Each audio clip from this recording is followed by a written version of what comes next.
everybody. Welcome to another episode of What a Hell of a Way to Dad. It is Francis, and with me today I have Dusty Gannon from Vision Video. Dusty, who has been on the show, I think it's been about a year and a half now. My wife was very much like, you got to check out this goth dude who was an ex-soldier on Instagram, and she was correct. So we had you on, and you and I had a great time talking about, our time in the military, and of course, manliness, as you are somebody who was an infantry officer, who was a firefighter, and who wears makeup on a regular basis.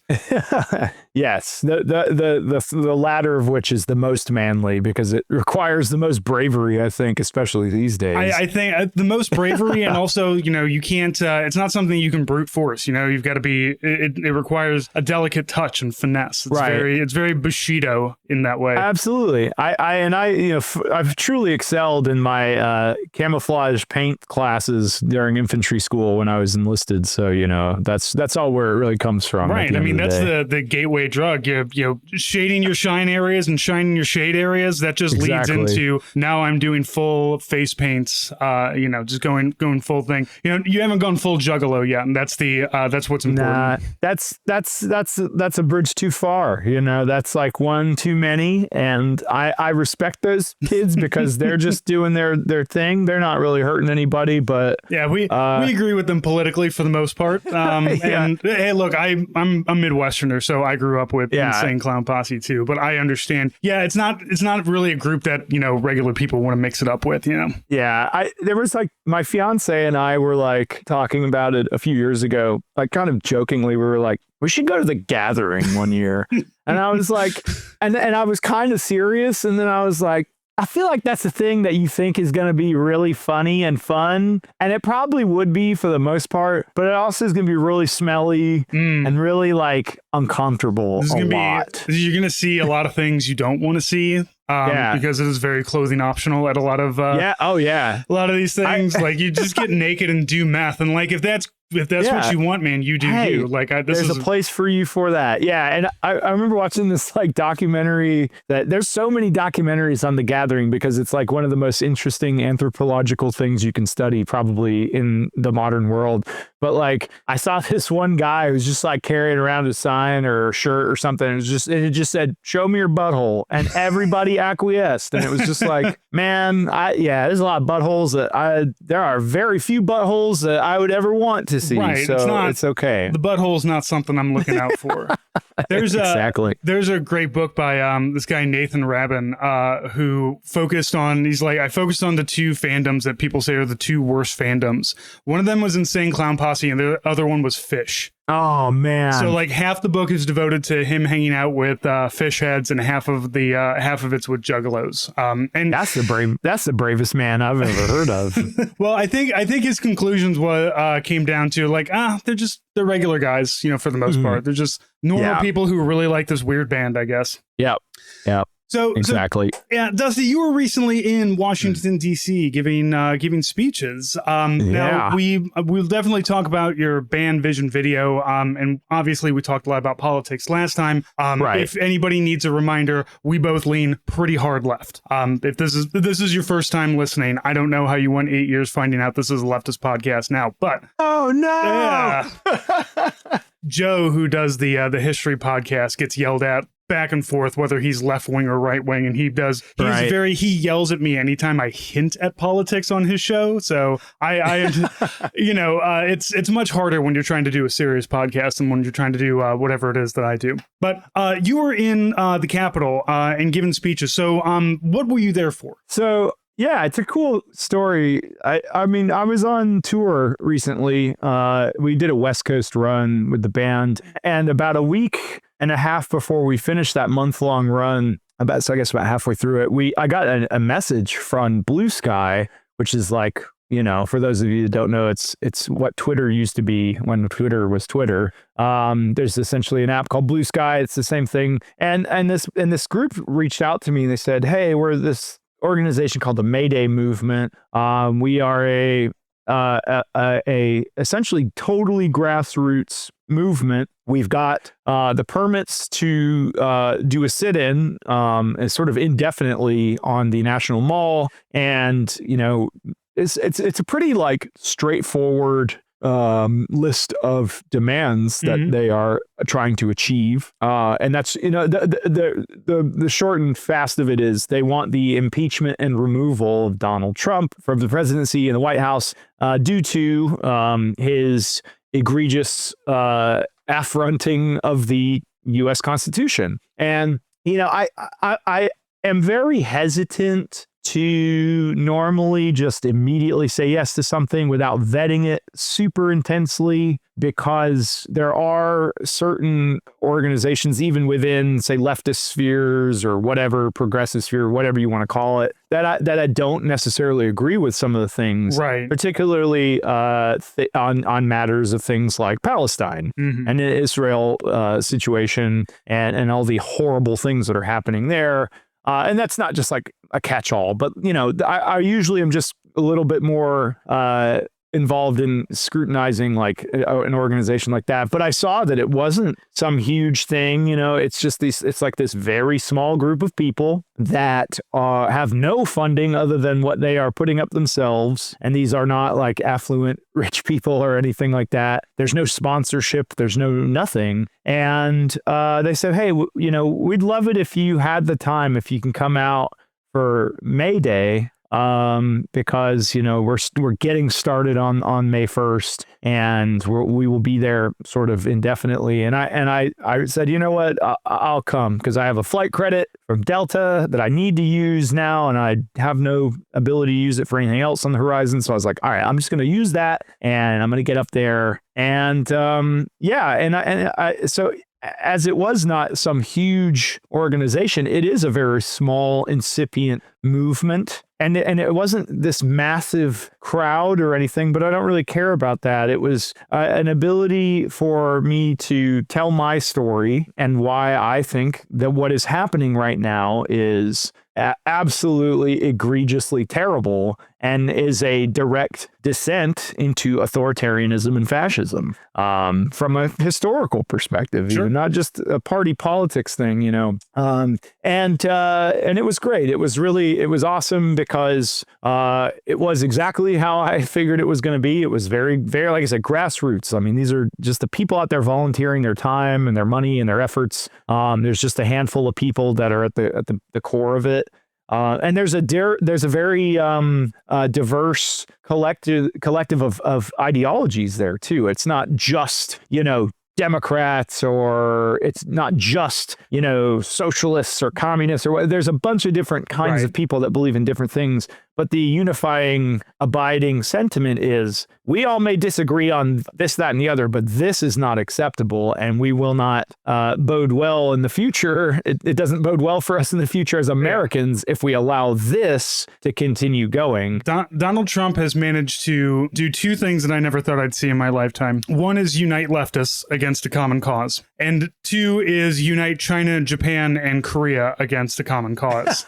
It's unfortunate that it's us, but it is incredible that, you see China and Japan and South Korea all of a sudden getting along, at least to a point of like, we can put things aside for a minute. And the same thing with leftists. Look, like, I don't agree with the PSL, and I'm, not a Marxist. I'm not a full Marxist Leninist, but I know that like 90% we're there for. And as long as we all agree, fuck this guy, that's fine. Yeah. Cause I think the sentiment is really simple. It's like, we can't make progress if we are devolving and moving backwards. And, there's this, so when I was in college, I had an ancient civilization professor, and this is like almost 20 years ago that he said this to me and to the class. He said something I'll never forget, and I always think about this. I've been thinking about this for as long as I heard it. He said, every single time that a civilization looks back to the way things were and idealizes that and champions that, and that we have to go back to the way things were,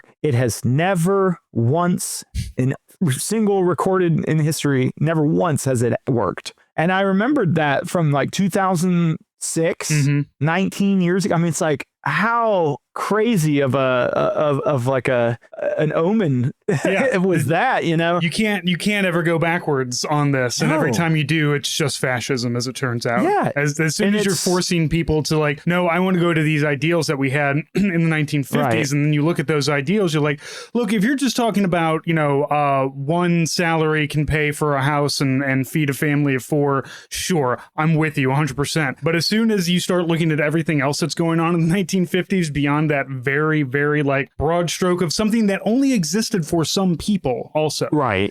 And, you know, like, oh, you want to also bring back the rampant racism and segregation. No, that's not. And, you know, that's how it always ends up. It's like, you know, my starting point I can agree with, and then it's the direction you want to take, which is always fascism. And, you know, like, I want people to be fed, and I want people to live dignified lives. And if you don't believe that, I got you are my enemy. Like there's nothing else to that. Yeah. I think that, you know, what we're watching happen is the American empire is collapsing, and it has been for a while. I would argue, based on my interpretation of history and my understanding of broad history and like how empires rise and fall, is that we really screwed the pooch in the last 20 years because of the war on terror. I mean, we spent an absolutely insane amount of money to achieve essentially nothing. Yeah, we destabilized the Middle East.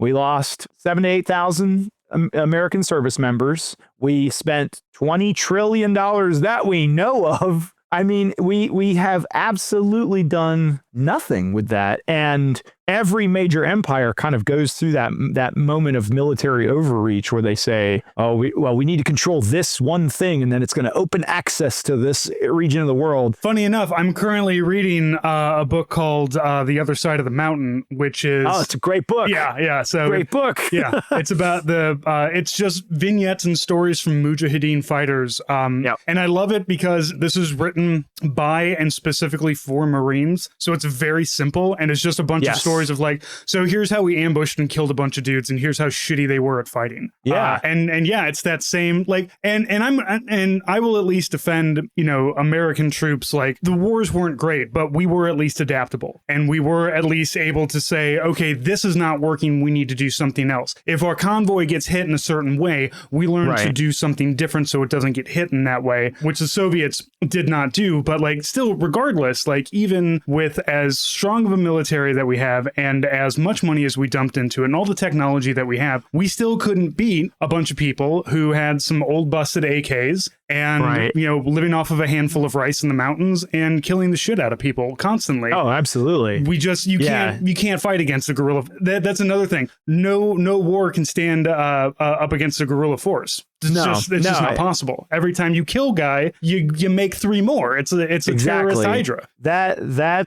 war was, it is just a facsimile ad nauseum from Alexander the Great to now. And it's wild because, like, okay, so when I was getting ready to deploy as a platoon leader to Kandahar, I read every single book I could about the Russian involvement back to Alexander the Great. I read everything I could, and I read probably 10, 15 books before we got over there to try to wrap my head around it. And it's insane. The same mistakes have been made by men and women for hundreds and hundreds of years. And it is crazy reading about how essentially Alexander the Great was chasing this madman named Bessus, who was a cavalry-back, horse rider, cavalryman in what was then called Bactria, which is now Afghanistan. They chased him in to Bactria because Bessus killed Xerxes II before he abdicated the throne to, Xerxes II was going to abdicate, I guess, the throne to the Greeks. And then Bessus killed Xerxes II because he was like screwed over at this battle. And then he took off turned tail into to Afghanistan. And literally there's like documentation of Alexander the Great being like, we have to chase this terrorist madman into the hills of Bactria and fight in a sustained war. And it turned into a guerrilla war, and they lost. And literally they moved like most of the League of Corinth into to Afghanistan. And the reason, actually, this is a crazy fact. The reason why you will see people with reddish tinted hair sometimes in Afghanistan is those are Greek descendants. Oh, okay. Because they moved generals and their families into the country, and they're like, you live here now. This is where you live. And it didn't work, but it didn't work again and again. The British tried it twice. The Russians calamitously tried it. And actually, there's a really great other book called The Bear on the Side of the Mountain. Bear, or whatever. Bear Went Over the Mountain, which is the Soviet side of it. Yeah, and it's wild. Right before we deployed, I went to Kyiv in Ukraine because that was when it was still a non-wartime country back in 2013. Actually, I was in Afghanistan when the Russians invaded Crimea, which was crazy because we were second cav. So I got a good story about that in a second. But anyway, I went to this military museum in Kyiv. There's this Mother Rodina is like this huge statue you've probably seen. Yeah. She's like a giant steel statue. She's beautiful. She's like bigger than the Statue of Liberty. And at the base of Mother Rodina on that hill is a series of free military museums that venerate the sacrifices mostly of World War II and Ukrainians' contribution to defeating fascism in Europe. But there's also a really cool Afghanistan museum, and none of it's all in Cyrillic and Ukrainian or Russian or whatever, but it's like there's no English, so I didn't understand a damn word of anything. But it's essentially, so what most people don't realize is that Ukraine, in regards to Afghanistan in the 80s, Ukraine was what Vietnam was to African-American men in America in the 60s. The Russians disproportionately sent young Ukrainian men to go fight and were massively disproportionately killed in Afghanistan in the 80s. So they look at it as they're like Vietnam, essentially. And it was really wild because there was one place where I was looking at a paratrooper's map, and it was Kandahar City, and that ended up being exactly where I was. And I was like, shit, I've seen this before. And it was so very bizarre. Zoom in on the poop lake in Kandahar. Oh God, yeah. When I was in I think the Gardez or the Ghazni area of Afghanistan, I remember somebody pointing out like, hey, there's a building that was put here, like goes back to Alexander the Great. And it's just insane. It's incredible that like it seems like every 50 to 100 years some empire looks at Afghanistan and says, yeah, but I'm built different. And it never works out because nobody ever goes in, because like people think like, well, Afghanistan, it's a country just like I'm a country, right? And it's not at all. And nobody seems to understand that, except for people like you and me who unfortunately don't get to make the decisions about do we go to war or not. Right. Yeah. And it's just so bizarre because I was doing like an interview thing for a publication yesterday, and we were talking about PTSD but we got into kind of, my perceptions while I was there in Afghanistan, and I was trying to explain to them what it was like to train. A lot of what I did, and my platoon did was, we did the patrolling. We were there during 2013 to 14 when Hamid Karzai was being replaced or in the free election. So we were there to bolster security of polling sites and to train the Afghan army and the Afghan National Police to protect the city, because we thought that it was going to be a really big flashpoint. It ended up not. It was basically actually pretty civil election for the most part, especially in Kandahar of all places. You'd think it'd be really violent there. But I think a lot of that was because of the work we did. Mm-hmm. But anyway, we were there to train these people, and I was trying to describe to them, I was like, one of the failings of the whole thing is like, you've got to understand, like, these people are 70% illiterate. They don't have formal education in the same way that we do, where we learn like task-based, there's like sort of like, for military terminology, task and purpose. It's like, here's the thing you objectively need to learn, and here's the purpose, and here's like how you analyze and synthesize, and then you replicate that, and then you've learned it. That's the old school American education system. They've never had that. They learn by doing, and that's it. They learn by, hey, Ahmed Khan, this is how we're going to propagate this field. Cool. Yeah. All right, this is how you do it. And that's it. So when we were there, like I was explaining to them, watching that whole thing being untenable from the very jump, like from the very first patrol I went on with Afghan soldiers, no matter how motivated they were, no matter how much they wanted that thing as individuals, I was like, man, none of this is going to happen. None of this. No. Like the second that we leave, they are done. And that's exactly what happened. And it didn't matter what president or, who. Yeah, I know. And it never was going to. And that was always one of those, like, after a while, you see the writing on the walls. And after the 12th time you hear, no, we're going to turn a corner in Afghanistan. And really, like, what could have been the outcome other than we go home with our tail between our legs and try not to talk about it again? Except for people like us who will never stop fucking yelling about it. And I know that a lot of Vietnam veterans do the same thing, but like I feel like our generation, of veteran is, a lot more vocal and a lot more, just understanding of just like, that was a stupid fucking war. Like I have not come across any soldier who has deployed in support of those who said, yes, the overall goals were good and were under, like, everybody says, look what I did. I worked on a lot of provincial reconstruction teams when I was in Afghanistan. Those guys were trying to do some good. They were trying to build wells and build schools, and they would contract. And this was back in 2004. So obviously things change and the mission changes and things adjust. So like I can say, like, at the time I helped inoculate some herds of goats and sheep against worms and various bacteria. I helped do a lot of cool little things that I know that, like, in the grand scheme of things isn't going to fix everything, but at least I can say, well, that part I feel okay about. But the whole thing, we really shouldn't have been there anyway. Or at least if we were doing this, we shouldn't have been doing it with guns on our backs. Right. I mean, and that's the reality of it. It's like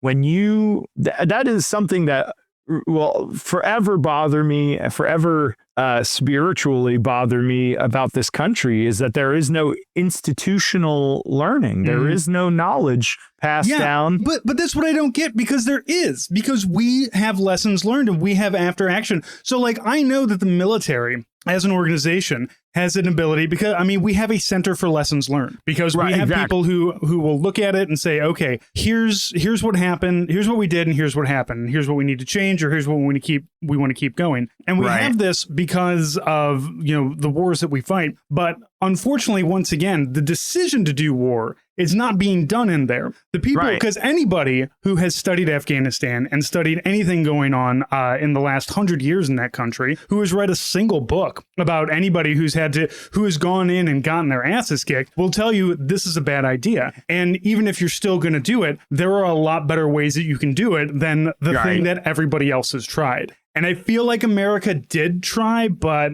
it, again, it was always changing. There was always nebulous, and there was never a, like, here's the goal we are going to get to. Here's our end goal. Here's when we know we're done and we can go home. Because it was always, well, when they're ready to stand up for themselves. Cool. We'll be here for the next 300 years. And nothing against them, but, it's just because now they're going to be dependent on us.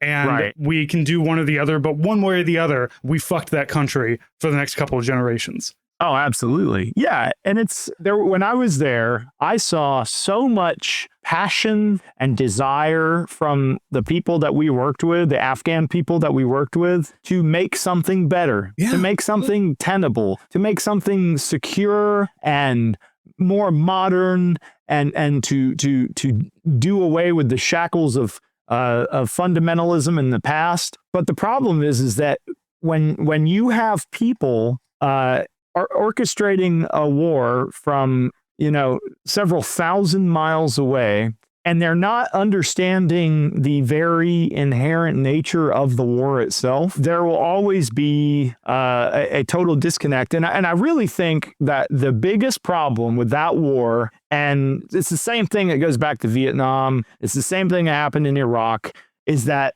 you have officers and senior NCOs who constantly glad hand each other and are super, super self-congratulatory on every little tiny thing that they will go, well, look at all this progress. And it's actually fucking nothing. It's corporate. It's like a corporate participation trophy. Like, look at this thing we did. Like, but you didn't do anything. Like, but we have a trophy for it. So, we must have done something. It is like I watched. So when we were downrange, my infantry platoon and my friend's infantry platoon were detached from our squadron, I guess battalion. Sure. For those light infantry guys, we were taken from 1st Squadron and 2nd Cav and put in with the field artillery unit because they needed somebody. Initially, we were just going to be on the FOB providing VDOC defense in the towers. But then when we got there, they're like, no, you guys have maneuver guys, send them out, secure the city, do this shit. And we would watch these so the field artillery officer that was over me was, I'm not going to say he's a bad man or anything like that, but he was a terrible leader, and his sergeant major was the worst sergeant major that I've ever experienced. And I've seen some shitty fucking sergeant majors, and they would literally just fabricate these missions to send some of their people out. And these are cannon cockers. I mean, I'm not one of those guys who's like, oh, red legger. Like, I don't care. None of this shit matters to me. I have no reverence for anything. Being in the infantry does not make you better. It doesn't mean shit. But these are people that have never really trained on how to do infantry shit. And they were sending them outside the wire for literally no reason whatsoever. We got to keep them busy. I'm like, go give them this PTSD. Is your OER. Yeah, this is your OER bullet point, man. And I'm so glad that none of those kids got killed, because it could have happened like that. When we were there, suicide bombings were constant. They were focusing mostly on the Afghans, but it was like every day that I saw them go out the wire, because we'd be getting ready for missions, or we would be on base defense for a little while, for like a week or so, and I would just watch them go out, and I'd be like, man, I hope that's not the last time I saw those kids. Yeah, for nothing. For nothing. Yeah, and that was always such a strange, like, I don't know if we just have a lack of infantry, because even in 2004 when I was in Afghanistan, base defense was being done by air defense artillery. Like, they had a bunch of ADA guys out there because, yeah, to be fair, you don't really need air defense in Afghanistan. We owned the skies very quickly in there.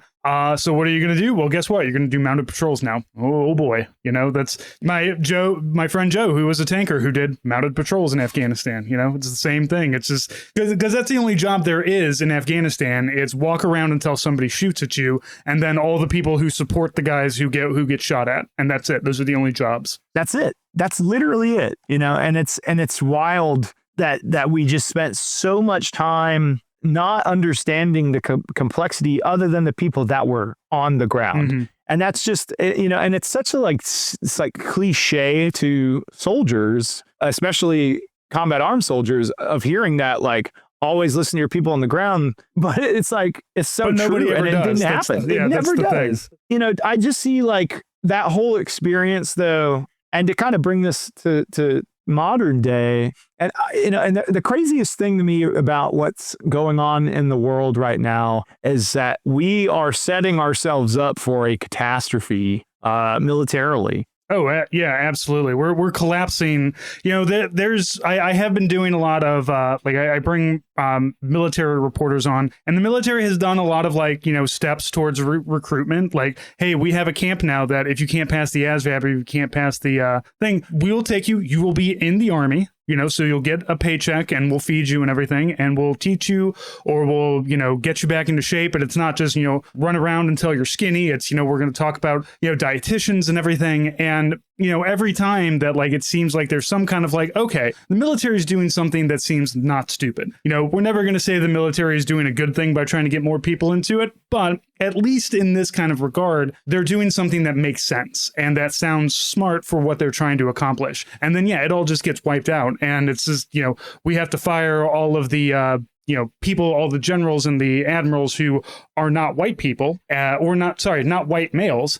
everybody else is going to go out the door. And yeah, we're going to end up with a Soviet army very quickly. And that's not an army that wins wars. Like, you could tell me about World War II, but that's like the Nazis will kill so many of us that will fall over and crush them all to death. Like that's not the same thing, Yeah, it was just attrition. Yeah. It was like just the sheer numbers of losses that they suffered where it was so they just had the numbers and they had the sort of institutionalized willingness on behalf of the people to give up those lives. Mm-hmm. And we don't have that. We never have. We never will. And what's really wild to me is I was actually thinking about the fact that, for the past, say, 10 years, the U.S. military has had a really hard time recruiting. And now they're just basically saying, oh, if you're like this, you need not apply. Mm-hmm. If you're trans, if you're queer, because I guarantee you, don't ask, don't tell will be brought back. Oh, sure.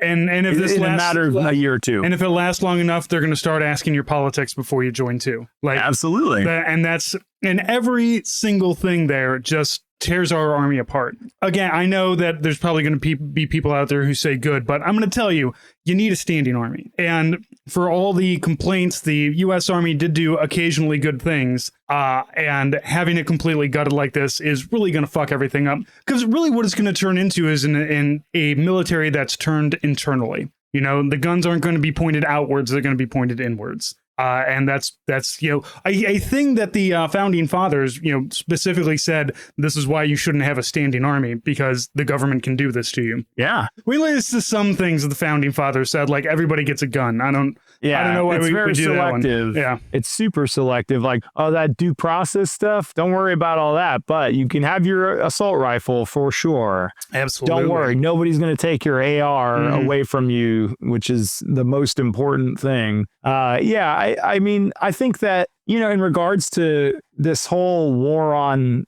DEI or whatever, and this campaign of like gutting anybody, I think they used this DEI auspices of getting rid of DEI stuff and people, because that's what it really means, is that you're gutting people's jobs. You are taking people's careers away from them, people that have worked, generals that have been in the military for 30 years, you're gutting their career when they are at their peak of usefulness for this country. Because you can't just like go, Dave, you're a general, Specialist Lawrence, come over here. You're a general now. Get it? Like, that's not how it works. Yeah, people don't understand. Like, it takes decades of institutionalized knowledge and nuance to get there, and you can't just point at a guy or a girl and go, "You get in there. You like the president, so you get to be in charge now." Like, it's not going to work out. That's the fucking problem, though, is that this shit has. I actually don't believe that this really has anything to do with DEI, and it had in quotations, but I think it has to do with a purge politically. Oh yeah, that's always what it is. Yeah, they get rid of, because who votes for Trump most other than white males? So if we get rid of everybody who's not a white male, then they're hoping, I imagine, that they're just going to have somebody who is constantly party loyal, which is not great. The thing that it scares the shit out of me, because I mean, when you really think about this in a sort of objective terms, what is the purpose of doing that, right? Because if your whole purpose is to be a more effective lethal machinery of warfare, you want the most, beneficial people in that place. So to do this sudden change up doesn't really quite make sense towards lethality and towards efficiency and effectiveness in the military. But I think it's nefarious. I think it's because they're going to use the military in a way that is illegal, and they want yes men. Mm-hmm.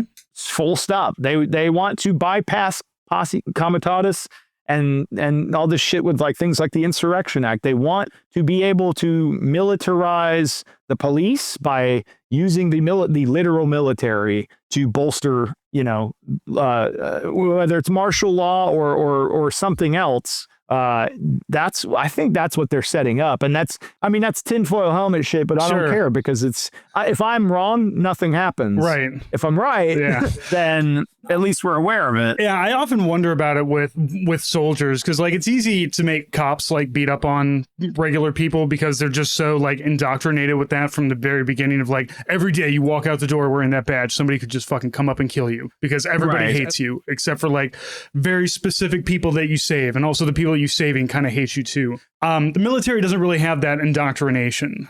So no, I feel like it's a lot easier for a cop to, you know, push or beat the shit out of somebody or shoot somebody. But that's not to say that, no, if they, you know, nationalize the military, if they bring the military in to do, you know, crowd suppression, the military probably still will do that shit. You know, I'm not that naive, but I feel like you're going to have more people walk away from that. But not enough people are going to walk away from it. Yeah, I mean, and I think that's like a spiritual question for this country right now that a lot of people are at least sort of subconsciously contending with, is like how much of this massive military apparatus would just fully descend into fascism and just blindly accept illegal orders. And I think about like my soldiers, and when I was an enlisted soldier, you know, when I was a PFC in the Army, and I think about like what would happen if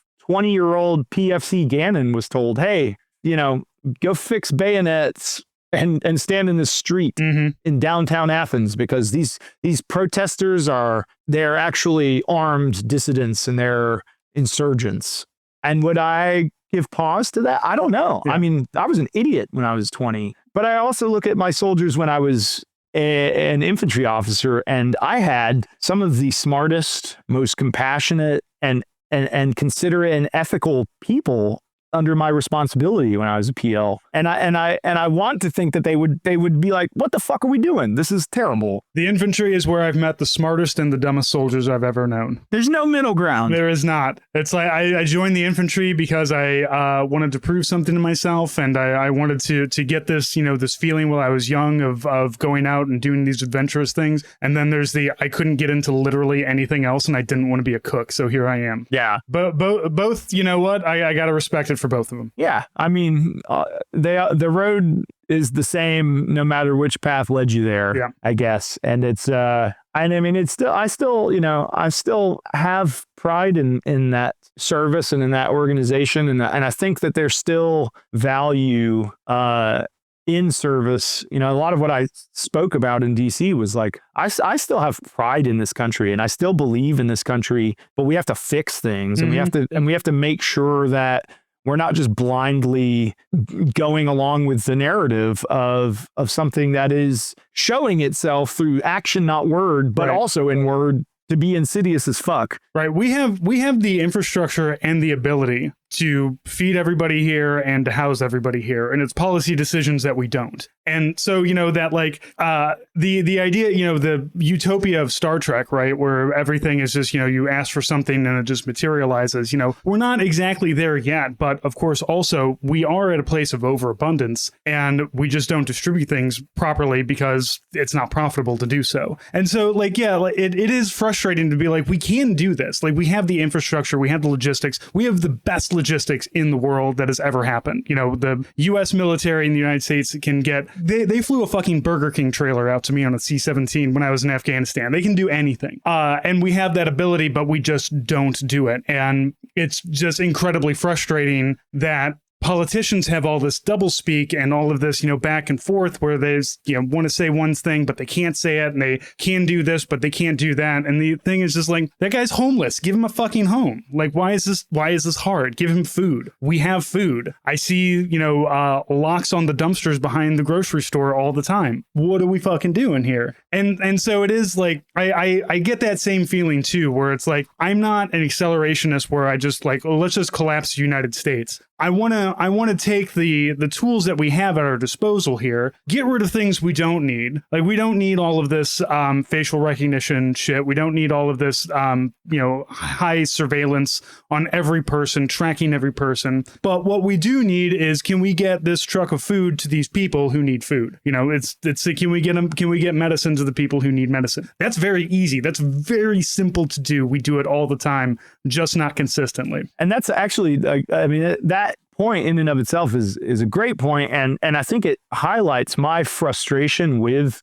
really what the Trump administration has done in the past, couple months here, this past 100 some odd days, is that, like, we've watched, like, I'll be the first to say this government, this country has to spend less money. We are absolutely buried in debt, and we need to figure out how to reasonably and rationally and logically reduce spending and balance a budget that starts to tackle that debt. But the thing that drives me nuts is, like, the auspices of, oh, well, we need to be fiscally responsible with the tax dollars of this country, and we need to cut spending. Yes.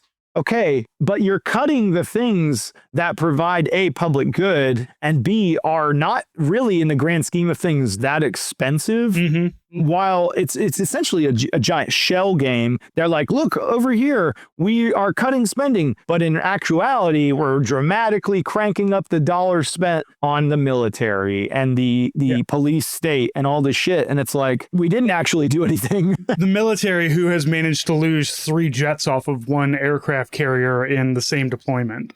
So, I'm wondering, like, were all the DEI hires the guys who knew how to tie the knots, like, to keep the things from blowing off? I'm not too sure what we're doing here. But I mean, the Navy's always had problems well before anything that we have now. The Navy also had a problem with running their boats into other boats.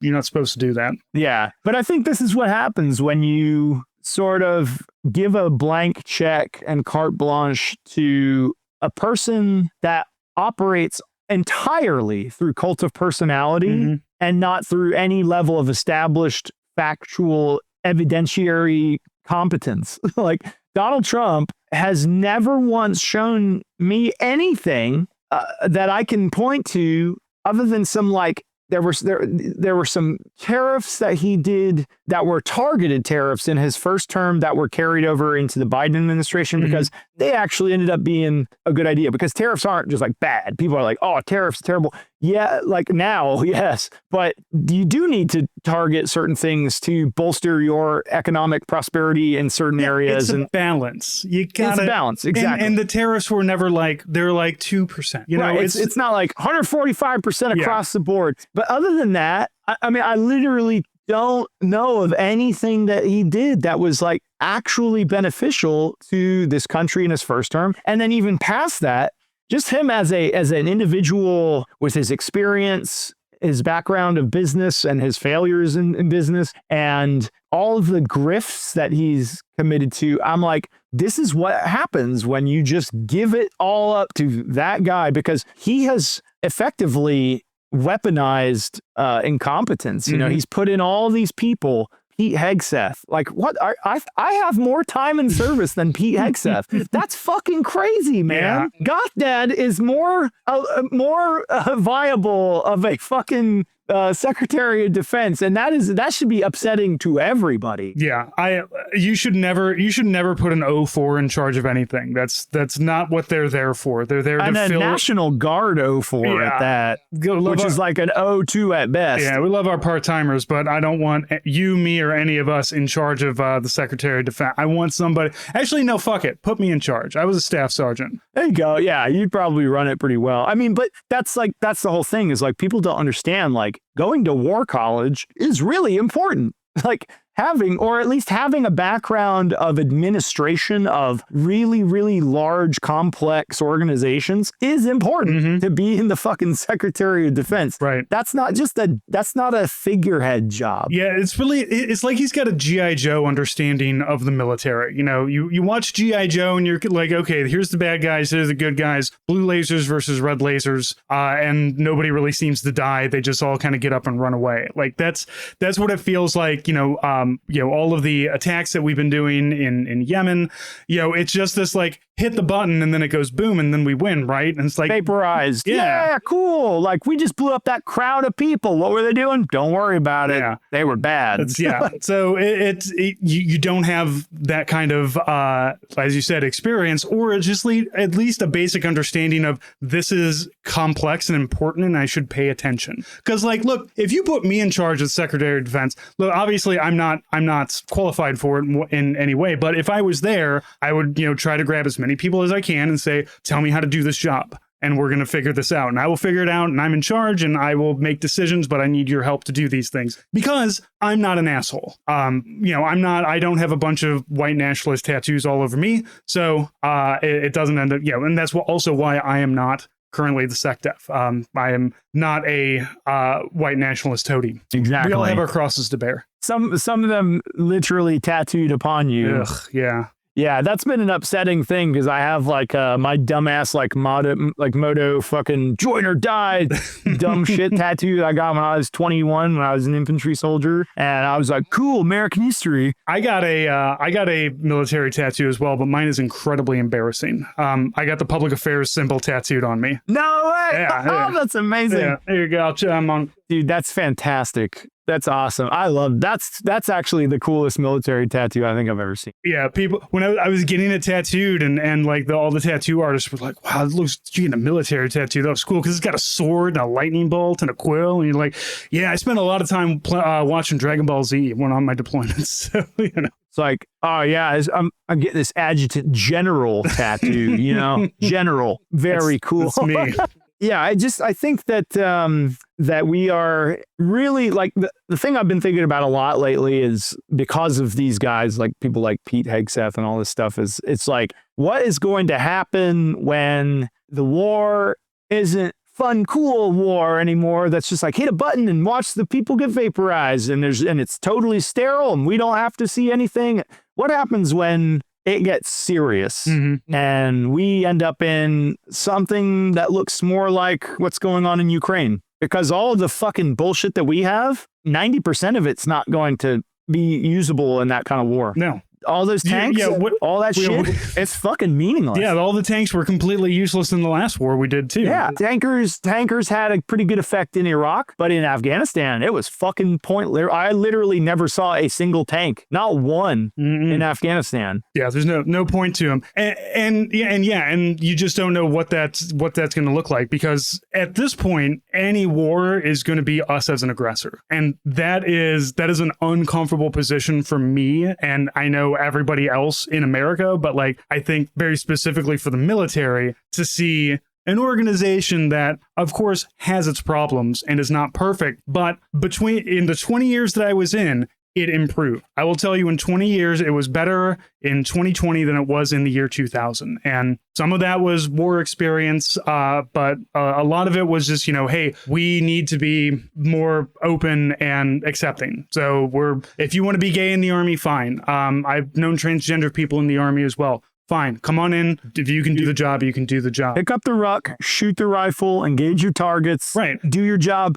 And literally, as long as you're not doing something that is like truly fucking evil in your own time, I literally don't give a shit. Yeah. Like, as long as you're not like abusing children or doing something crazy, like whatever you're doing, that's on your fucking time. The Army takes enough of your time. I don't even, it's unless you want to tell me about it, that's on you. But, I think my biggest fear is that I've been thinking about the invasion of Ukraine and that first, 48 hours a lot lately, because I'm still like, as much as I hate war and the military in a lot of ways, you can't help but read books and study it. Yeah, my brain is that exact same way. Yeah. I play fucking Warhammer and like computer games and dumb shit because I have nowhere else to put this information now. But I spend a lot of time thinking about doctrine and how it changes because I also find it. I mean, it's morbid and it's awful, but I find it fascinating because it's important to think about. Somebody needs to think about it. I don't know. Anyway, regardless, I was thinking about the invasion of Ukraine and those paratroopers that were very, very well trained, very, very well equipped, very well armed. They had a very clearly defined task and purpose of that mission. They had very clearly defined targets. They had everything as good as you can get it. But because warfare has so dramatically changed and their doctrines are old, they got slaughtered almost to the man. Like there's entire battalions that are just gone from those first few days. And even and then moving on into this sort of modernized age of drone attrition warfare, I am so worried that we are going to get involved in something that seems small, and they're going to go, well, it's going to be a flashpoint, like line in the sand kind of moment for Trump, where he's going to say, well, if you don't do this, we're going to send boots on ground because it's the last option. And because he's a fucking egomaniac, instead of letting it go, he's going to do that. And we're going to send a ton of people, and they're going to get slaughtered wholesale because guys like Pete Hegseth, with very limited operational knowledge of how war is changing, because he has this much experience.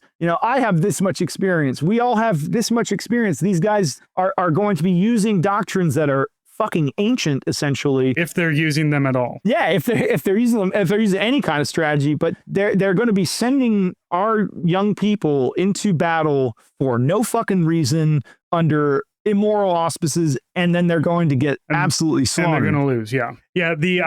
When they sent in the VDV, it was very funny because, like, I love to fuck with airborne people and tell them that their job is useless, because it is. Because, hanging from a parachute and slowly falling down to the ground makes you a big goddamn target, as it turns out, to a lot of, like, weapons that can take you out. It's not just a spray and pray thing. That was my first thought in airborne school. When I first enlisted, I was in a LURS unit in the National Guard. And I was like in airborne school, and the first time I jumped out of the plane, I was like, fuck, I'm up here like kind of a while. Like, this sucks. Like, yeah, and people tell you like, oh, it's against the rules of war to shoot somebody who has no fucking rules. That's not a rule. That's not a rule at all, sir. If they see you and you have a gun and they're like, that's the enemy, they will shoot you, and that is legal. Boom.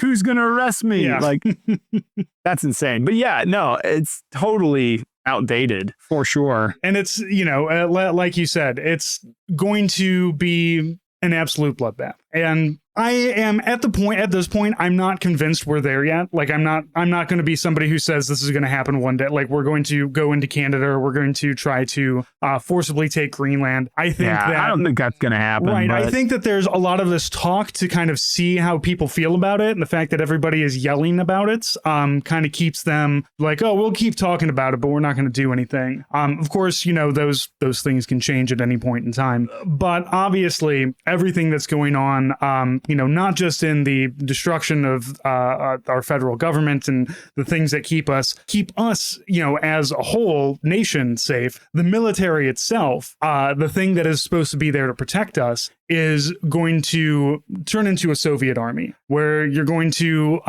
lose out on experienced people. You're going to lose out on smart people, because smart people are going to want to join or stay in and help. They're going to want to get the fuck out. I am like, my bated breath, my line in the sand thing, I think, for Americans would be if conscription happened again. Oh, yeah. I mean, that's a bad sign. Yeah, I don't think we're there yet either, but it's one of those things. It's like, I don't think we're at 0% anymore of that happening. Yeah. So. Yeah. And it would be massively detrimental. I read a book. Oh, shit, I can't. It's called Another Soldier's Story or something like that. It's by this guy. The Chechenian War. Yeah. He went to Grozny. Brevik? No. One Soldier's War is what it's called. I have a copy of it. There it is. Yeah. Yes. So I read that, and just like disclaimer, or like heads up to readers, that book is a fucking bummer. You don't read that in a bad time in your life. I read that shit and I was like, whoa. Yeah. Like, because so for those of you that don't know, the story is about a kid, an 18-year-old kid, who is drafted into go immediately. Like, he does like 2 weeks of basic training, and they send him to Chechnya in like 99. Yeah, he went to both Chechenian wars. So his stories kind of bounce back and forth. 96. Yeah. So the first part of it is 96 and then 99. But 96, it's like it's so insane, because the first like quarter of the book is him just like waiting to go into the country. And he's just literally piling bodies, like hundreds and hundreds of fucking bodies of Russian soldiers that are being pulled out of Grozny. And he's just putting them in bags and sending them home. And every day, his quote unquote NCO Corps, which are just like a couple kids just a couple years older than him, they just beat the fucking shit out of everybody every single day because they're all like so absolutely alcoholically drunk all the time. Because that's how they were trained. And then that's just what they do. Yeah. And then he gets there and it's like, I don't know if are you I hate to bring everything to nerd shit, but are you like a Warhammer guy? No, I'm familiar with it. I'm familiar with some of the lore in a joking manner. So I liken it for you Warhammer people out there, because I know we're fucking vets of Warhammer. It's like it's ridiculous, but it's like literally like reading an Imperial Guard story from Warhammer. Like the life expectancy of these people, they're just like, oh, put them in a BMP and just send that thing down the street. And then like all these Chechen, they called them hunter-killer groups, and it was groups of 5 to 12 guys with RPGs, PKMs, and AKs, totally autonomous. No like directive. They were just all over the city, small, tiny autonomous groups, just nailing ambush tactics every single minute of every single day.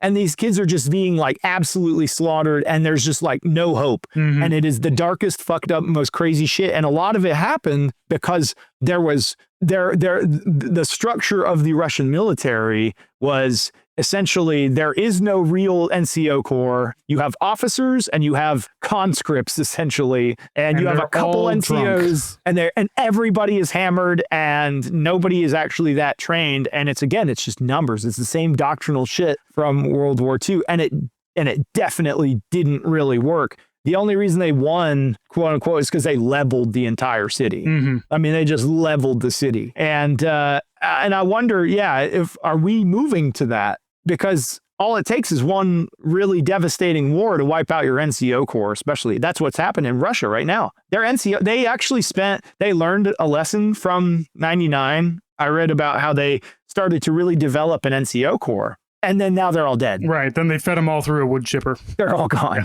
So now it's just, again, officers, the field morale officer, sort of telling you to go forward, and they just have nothing. They have no good equipment. They have no good training, and they're just being slaughtered every single day. And that's why Ukraine still stands today. Yeah. And it's terrifying. Well, Dusty, I appreciate you coming on to talk with me. Let's leave it on a bit of a lighter note, though. So you're a musician. What are you into right now? What's on your? If you had a CD player if you were gonna make a mixtape, or if you're gonna put a playlist together, what's on your mind right now? Well, I'm always kind of in this world of like post-punk and goth rock and stuff like that, and it's the music for me is always going to be something that I love fundamentally, but I don't like to sort of pigeonhole myself into just one genre. Just off the top of my head, I found this amazing Mexican band called Sgt. Pepper's, which I guess is like a Sgt. Pepper's riff, but I have to like type it in because I don't want to mispronounce or missay the word. There's one song in particular, Fuga, F-U-G-A, exclamation point. And it is so good. It's kind of like got this like Gang of Four, like it's very punky. It's like they're like a two-piece. It's like a guy, a guitar, and a drummer. And the amount of energy and just really old school cool vibe to it. Yeah, that song is great. That band is great. I really want to catch them one day, or maybe play a show with them one day. I mean, in the more realm of like dark kind of spooky stuff that I love, I got to give a big shout out to a couple of bands that I think deserve way more recognition, that made music that I genuinely love. And I'm not just saying it because I love the people. I mean, it helps in that regard. But so there's a band out of Seattle and that surrounding area called Nox Novacula. And they are kind of death rock. It's like a little bit of Susie, a little bit of Christian Death, but it's very hooky and catchy. And it doesn't tend to like, I think a lot of death rock bands really lean into that like very heavy like Roz Williams vocal affectation. It's very like whiny and nasally, and I don't super love that. Nox Novacula has one of the best vocalists in the goth world right now. Charlotte is absolutely incredible. Their lyrics are great. They're really, really, really well thought out, but the songs are just fun. They're dark, they're intense, they're fierce.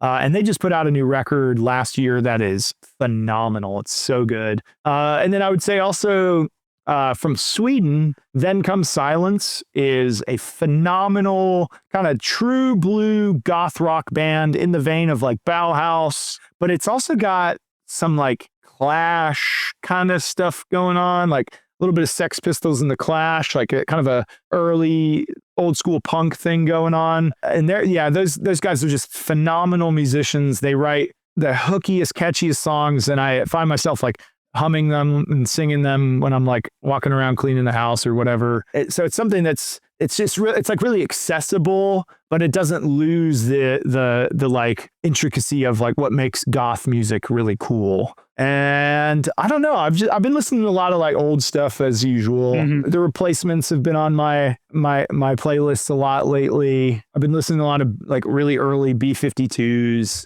But I've also been listening to some like really weird like krautrock stuff like Can and stuff like that. Just trying to like I'm on this kick right now where I'm trying to take inspiration from the people that I pull inspiration from. So instead of like, you know, when I'm sort of in a block of writing or whatever, traditionally I would be like, oh, well, go listen to Mask by Bauhaus or go listen to Closer by Joy Division or whatever. But I'm at this like weird place where I'm like, what were they listening to? So I've been doing a lot of research on like what those bands were taking inspiration from. And it's like, it's not always what you think it is. Like it's from some very bizarre things like krautrock and like Motown and, you know, but these are all, I mean, it's all good music. Right on. Well, Dusty, thank you for coming on. We'll have your Blue Sky link down there, and also check out Vision Video, which is a great fun goth band as well. Have really enjoyed the stuff that you've been putting out. Thanks, man. Yeah, we've gotten more stuff coming out this year. We're less focused on like a record as we are just going to be doing some singles, but they're actually in a very different direction, and they're still within like sort of the goth milieu, but they're a lot more guitar driven. They're a lot more like kind of old school rock and roll. There's just a lot of piss and vinegar. If you couldn't tell, I've been a little upset with things lately, and I think that's kind of coming through, not even just in the lyrics, but just sonically. It's just kind of more aggression and more kind of steam that I'm releasing through that valve. So I'm excited. I think you'll like it. Right on. Well, I'm sure that we will bring you back on. I always have a great conversation with you. Anytime. I feel like one day you and we need to do a podcast where I like break down 40K lore to you in a coherent way, because it gets so fucking ridiculous. Look, you know what? We can do that because Joe over on Lions Led by Donkeys has also always been trying to get me to read 40K. He's like, no, you need to read Gaunt's Ghost. You need to read this. Dude, Gaunt's Ghost is the best. Yeah. It's so good. You would love it. Yeah, you should read some of his books because he's an author. He wrote a great book called Hooligans of Kandahar. Oh, nice. But he also has a sci-fi trilogy, and he's working on a fantasy trilogy, and he's very heavily influenced by 40K, so you'll probably like it. Actually, to that point, I'm also writing a book this year. Oh, right on. Yeah, it's a horror fiction that uses parts of my, experience with war and other things, but it's basically the short and sweet of it is it's in the near future. The U.S. Army and NATO and the UN get sent back to Bosnia to basically detente another conflict from breaking out, and it's around this Sergeant First Class who goes there, and a shape-shifting ancient creature that feeds off of war and chaos follows him home from the conflict. Right on. And tries to destroy his life, and he has to figure out how to kill it. All right. So it's like one part Predator and one part like Poltergeist and Pet Sematary. All right. Well, once that comes out, we'll definitely get you back on. Everybody, thank you so much for listening, and we will talk to you next week. Cheers. Thanks, man.